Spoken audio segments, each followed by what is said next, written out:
Have you ever noticed that people do their year-end predictions or their New Year predictions, and they never come back to say if they were right or wrong? Well, today, Tiffany Meenk and myself are going to go through our predictions that we made a year ago and grade ourselves. Did we nail it with a 10, or did we completely miss it with a 1? Tiffany, welcome. Hey, Tom. Always great to be here.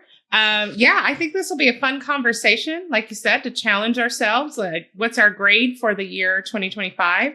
I know for us, we value data and trends and really what's happening, not just our gut or our feelings. So we really try to focus on what's happening in real time and bring that to our audience. And so we'll see how we do. Yeah. Well, let's jump in the first one here. Our first prediction was AI will dominate marketing and search.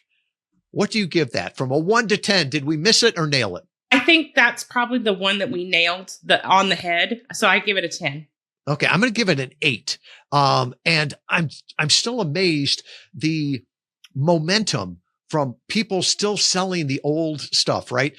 People were selling the yellow pages long after it was gone. And I think there are still people that are dragging their feet, fighting and kicking that AI is a trend or a bubble and not the new thing, right? The new reality.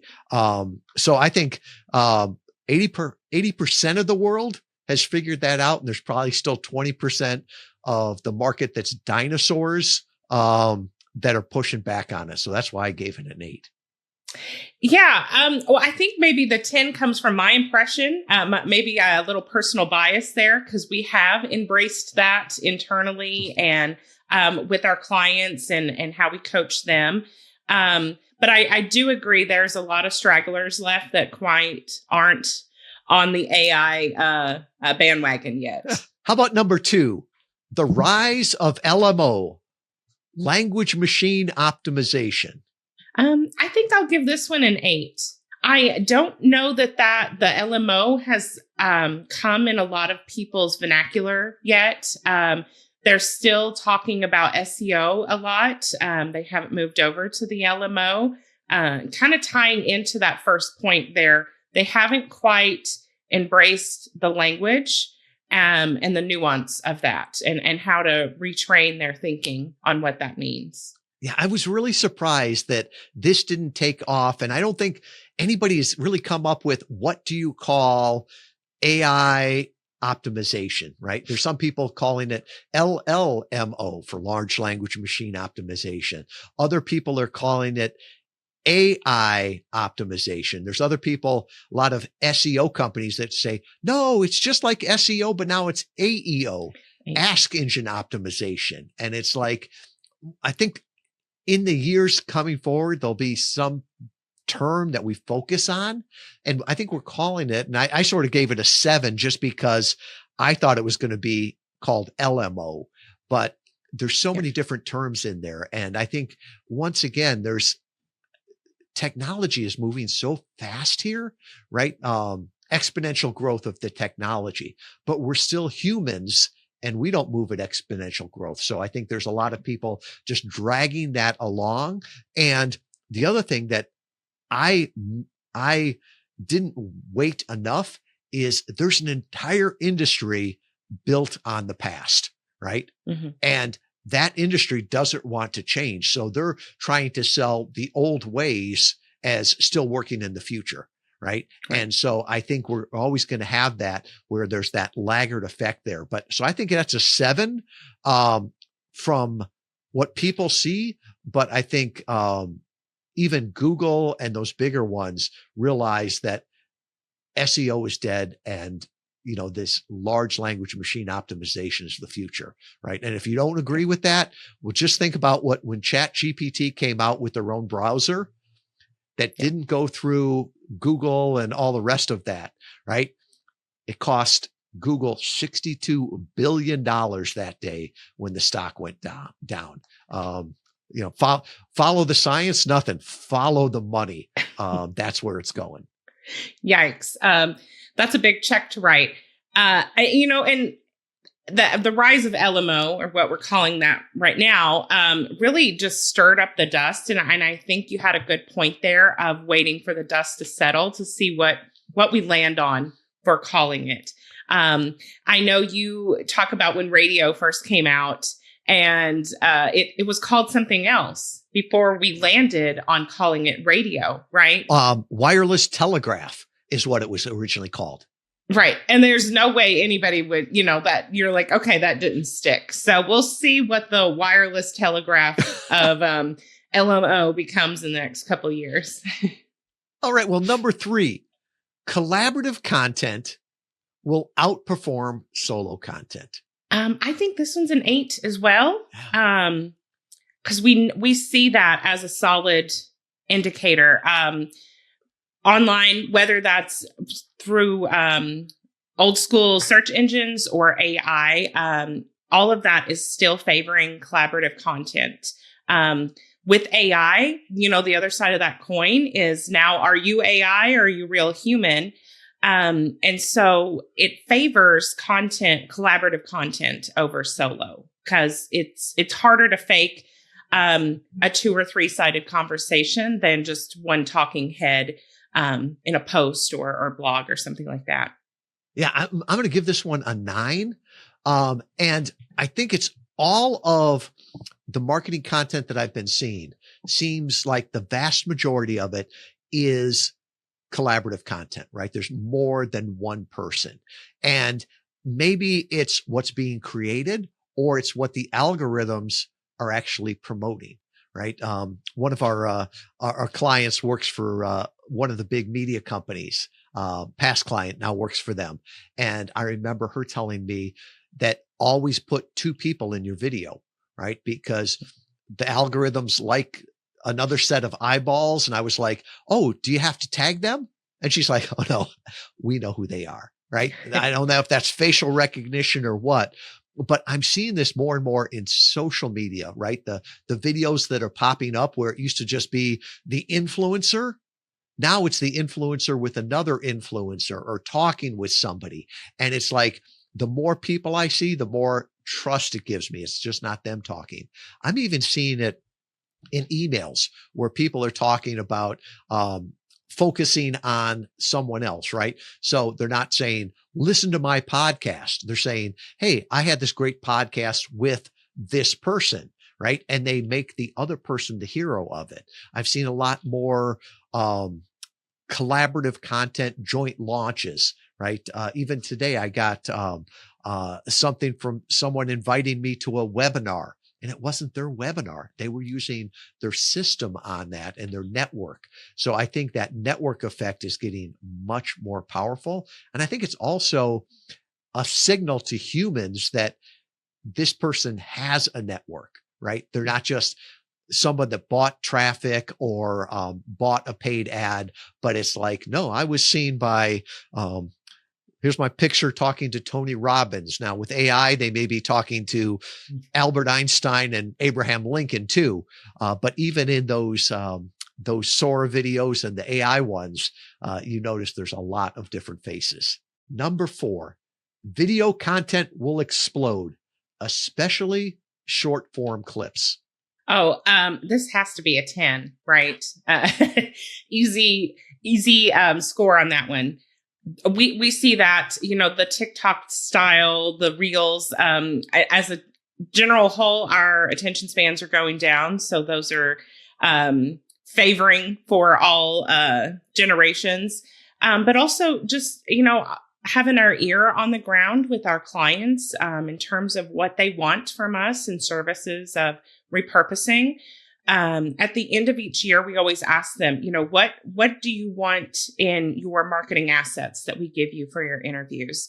And last year was a resounding, they wanted less audiogram style, the graphic style video, audio clips, and they wanted more video reels to use, on YouTube Shorts or on Instagram Reels, all of that. And because that's how people are finding each other, right? Going back to the collaborative content, if you see a short video with you and I popping in and out, having a conversation, it's a way to quickly grab that was collaborative content and also share your key points you want to make to pique people's interest to go back and listen to that full podcast or visit your website and learn more about you.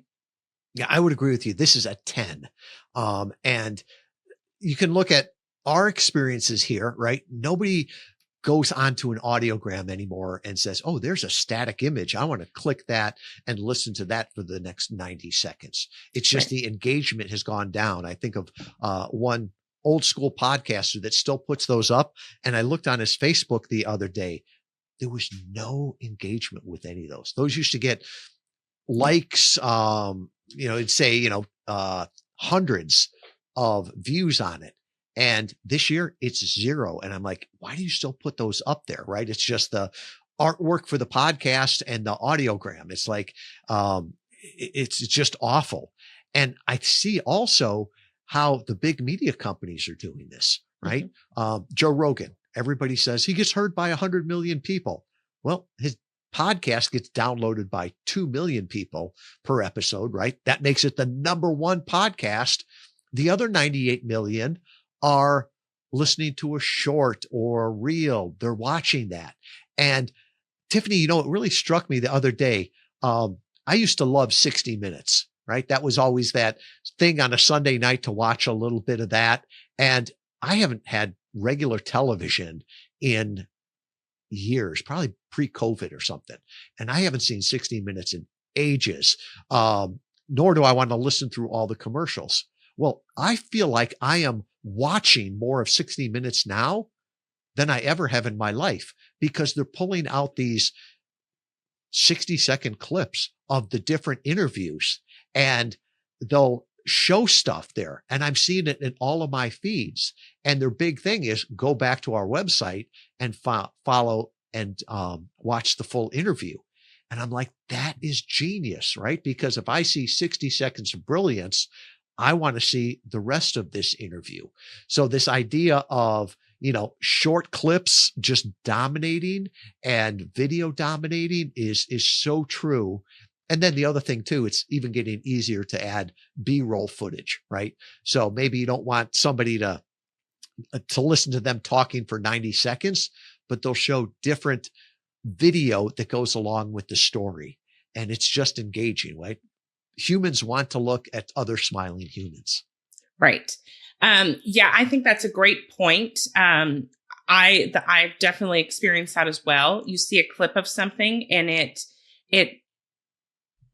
brings your interest to want to go see more. I've absolutely done that with shows as well.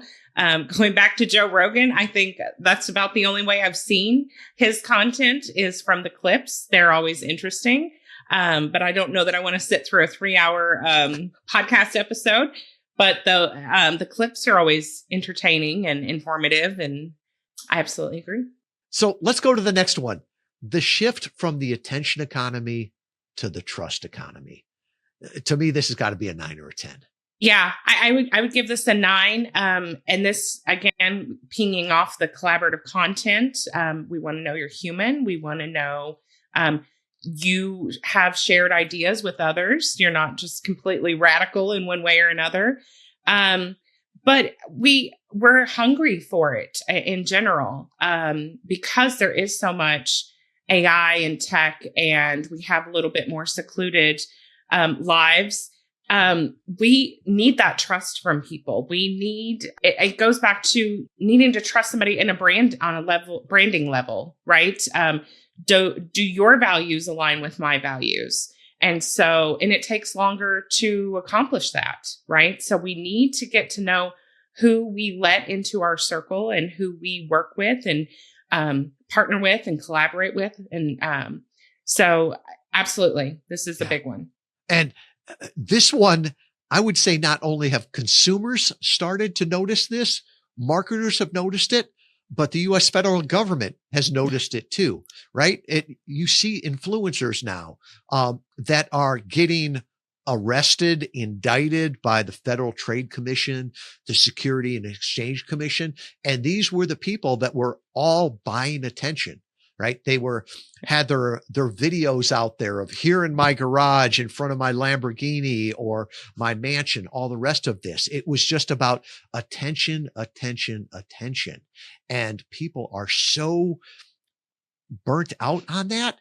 And it's like these people are going fast up, fast down. And now they're being seen as the grifters, the scammers, right? The SEC came out and said one of the biggest, attention grabbers out there, Ty Lopez, they said it was a Ponzi scheme and they skimmed $120 million off of it, right? So when the government starts to say the emperor has no clothes, I think the market follows that. Another great example would be something like Russell Brunson and the father of ClickFunnels, right? He's the one, oh, you're one funnel away. All you need to do is buy these ads, send the people into your funnel, and riches will come out. Well, a lot of the riches were for him.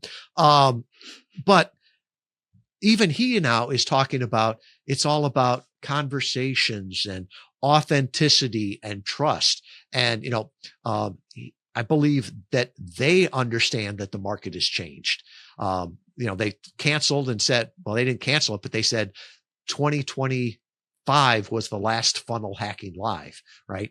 That there's something new. And now all he's talking about is conversations and building trust, right? And I think we're going to see a lot more of that, but it's still, the market lags behind that, right? There's still a lot of people making money off of Facebook ads and funnels and everything like that. So they'll drag on for a while, but I'll give that one a 10. Perfect. How about this? That balance of authenticity versus trust. We said last year in 2024 that our prediction was that authenticity will outperform perfection. I think this one is probably a 10 for me. Tying into what we just said about needing that trust. We're valuing people just being human more.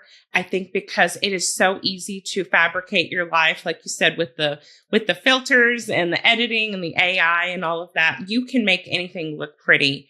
What are you really like? What are you like as a human, as a person? How you run your business, how you work with your clients and those in your network. I think we crave that more than we probably ever have. And on the other side of it, AI favors things like podcasts because it is one of the last authentic human mediums where we're saying ums and uhs or maybe stumbling our words. And so that's almost the only way you kind of can tell this is a real person talking in real time, not just, a robot reading a script, pretending to be a human. So for all of those reasons, I think it's a 10 for me. Yeah, I agree with you on there. And I think the idea of the speed of execution has gotten to be a big, big thing this last year, right? AI is moving so quickly. The world is moving so quickly. Leaving politics out of it, the world is moving so quickly. This idea that, oh, here's our 3 or 5 year plan. No, people are thinking what's going to be this quarter, next quarter. So I think that speed of execution and this idea that we're going to take the next year to get this perfect, right, isn't being accepted anymore. People won't invest that time into it. It's like, what is it? Perfect is the enemy of good, or perfect is the enemy of done. People are going out there testing, iterating, and getting out there, and they're coming off as more human, more believable, and they're learning a whole lot quicker on that. So I think for better or worse, that speed is only going to intensify and accelerate here in the upcoming years. Yeah. And just from a biological standpoint, as humans, we have indicators of what we looked for in early, caveman days and through history of, is this a person? Are they a threat or not? Right. We pick up on nuances of people. And I think that's our modern obstacles. We have to evolve to pick up on who's real, who's human, who's authentic. So it's changing our brains, I think. So the next one we predicted we'd move from abundance to efficiency. What's your sense on this one, Tiffany? I think this one's probably split somewhere in the middle, maybe a 5 or a 6. I think in a lot of things, we've gotten a lot more efficient with tech and AI. It helps us. It's like we all have our own personal assistant to help us. But I think we're still heavy on the abundance. We think we got to do more, do more than the next guy, do more than my competitors. So we haven't overcome that part. The efficiency, I think so, not the abundance. This one, can I go back and erase that from last year? I think this idea of efficiency has been one of the biggest problems in 2025, where the idea of, I can do this more efficiently now. And I can think of, there's a company in our space that their tagline is, you can pitch 1,000 podcasters in the time that it would take one. Very, very efficient. It's not very effective. And I think the efficiency has hurt us on the effectiveness, right? We're getting very, very efficient at things that aren't effective. And this really struck me. It was October of 2025. Joe Saul Seahigh from the Stacking Benjamins podcast put out a LinkedIn post, and he was nice enough to give us a shout out favorably on this. But he was just lamenting how efficient it was to send spam at scale, right? Called it crap at scale. And in his LinkedIn post, he showed a screen capture of the pitches he was getting. And it was like, Dear Stacking, Dear Benjamins, Dear Joe Saul Seahigh, Cumulus Media. And then the subject lines on them were all the same. He's like, it was no doubt that this was AI crap. And it's this idea that the efficiency didn't add him value. It didn't add value to the people that were making the pitch, because I don't care who it was, with a pitch like that, there was no way that he was going to say yes, because he's like, this is a robot. This is AI crap at scale. And he said where he's seen it used well, and he called out Kristen from our team, and then a client that we introduced him to, Ted Dintersmith. And he's like, this is the way AI was done right? We used AI to come up with summary of Ted's book. We used it in order to come up with different talking points that might be great here. And he's like, you used it for all the right things, not to replace yourself. And he's like, this is the way it should be done. And so I think it's almost like AI now has allowed us to do so many things, almost the same way computers let us do so many things. But the question becomes should we be doing them? Just because you can doesn't mean you should. And we are getting very, very efficient at things that are very ineffective. And so it's like, how can we use AI to become more effective? And so that's one of those where a year ago I was preaching, we're going to be so much more efficient. You don't get paid to be efficient. People don't remember you because you're efficient. They remember you and reward you because you're effective. Yeah, absolutely. I think the filter of just because you can doesn't mean you should is a great thing. Any new process or system or product you want to offer in your business or your life, run it through that filter really quick. Just because I can, should I do it this way? Like you said, I still, every day, my inbox is flooded with, I can get you 1,000 new leads next month. We got our clients, 10,000 leads last month. And I'm like, I don't want 10,000 leads, because 999 of those are probably going to be a bad fit. And that one is a maybe. Right. It's like more is not better. Better is better. Right. Absolutely. So the next one, this is one I wish was true, but strategic quarterly campaign planning. We promoted that the idea of marketing and that you look at your business more in a strategic quarterly way than an annual or a 3 or a 5 year. What do you give on this, Tiffany? I think I'll give this one a 5 too. It's something you do as a marketer, right? You map out your year. Here's a general overview of what our year is going to look like. Here's our general quarterly themes or promotions, what we want to focus on. And that's a great dream to have. But things are changing and moving so fast. It almost doesn't make sense to plan out 3 and 4 quarters ahead anymore, I don't think. Because what we have this mapped out plan of what we're going to do and what we want to focus on. And then June or July will come around and some new product launch, or there's a shift in the market.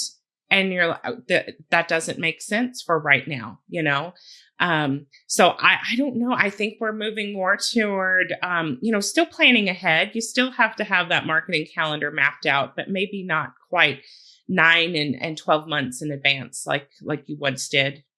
Yeah. And I think this is an advantage that small business has, because when big business is making plans, they've got to make it, 2 years, 3 years in advance, because they're building buildings, they're making capital expenditures, they're hiring people, right? And they can't plan quarter by quarter.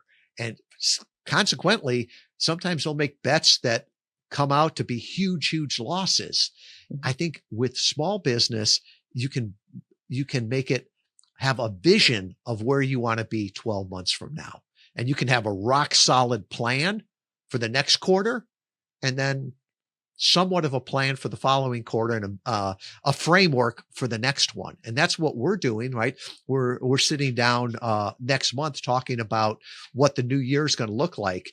And we're going to really talk about the first quarter, sketch out the second quarter, because who knows how the world is changing. And we saw clients get in trouble with this, and even some competitors there, where they were focusing on just a certain market, and then their market got hit by tariffs, right? Who saw that coming? But it just demolished their business, right? And the idea of, if you can always be planning a quarter ahead and making the bets based on that information, you'll be so much better on that. And I think of Christopher Lochhead, just did a new book on the lightning strike marketing. Highly, highly recommend it. And he calls most of marketing peanut butter marketing, right? Just spread thin across the bread, right? Peanut butter marketing will put a little bit in each little place, and maybe it'll work, maybe it won't. It won't be memorable, but maybe I won't get fired for it, right? He says the vast majority of marketing is peanut butter marketing. And he says, do more lightning strikes, right? Stuff that people will remember. And that's where we've seen our clients getting great results with it, where it's like, okay, this quarter, I'm going to focus on this. This is hot. Next quarter, we're going to focus on this. And it makes it much more thought out. And we're even doing the same thing here, right? You can look in hindsight for us, right? There was a quarter that we were talking about large language machine optimization. I think we were a little bit early on that, because we were the early ones talking about it. And then, a quarter or two later, other people were. So we were a little bit early on that. We spent a quarter just talking on category design. That's one, I think the time has come with that, with the new book, The Existing Marketing Trap. Kevin Maney and Mike Damphouse have a new book about the category creation formula. So I think there's that idea of, we're seeing what else is going on in the market, and how can we do a lightning strike around that. And that's something we're talking a lot more to our clients about there. And staying focused on your goals. Our strategy meetings and sessions are now focused on more of what are our goals? What do we want that quarter to look like? What do we want the end of next year to look like? And then staying present in the moment. of how to get to those goals that we want to. So versus mapping out marketing campaigns for the year, we're going in, this is what we want and what right now is relevant to get us to those goals. Yeah. As our client Bix Bixen taught us, most people don't have a future. They have a continuation of the past.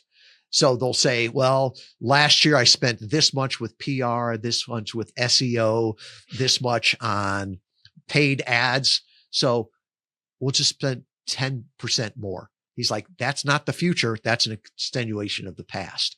He's like, you have to say, this is where I want to go. This is where I want to be. And then have those conversations with people that can draw you to that. Right. So thank you for going through our predictions for 2025. Next week, we're going to share where we see the puck going, right? Where our predictions are for next year, for 2026. And it's an exciting time. There's a lot of problems in the world, but there's no better time to be alive and to be building a business, building a category, and really getting heard on podcast interviews. I say this, and I've never been more excited about where this industry is going, where the potentials are. 10 years ago, you'd go out there and you'd be talking to your ideal clients, right? Maybe SEO would pick you up. Today, it's not only your clients that are listening to you, but it's AI also. And man, what a great referral source. Absolutely. Thanks for having me, Tom. And I look forward to next week digging into 2026. All right.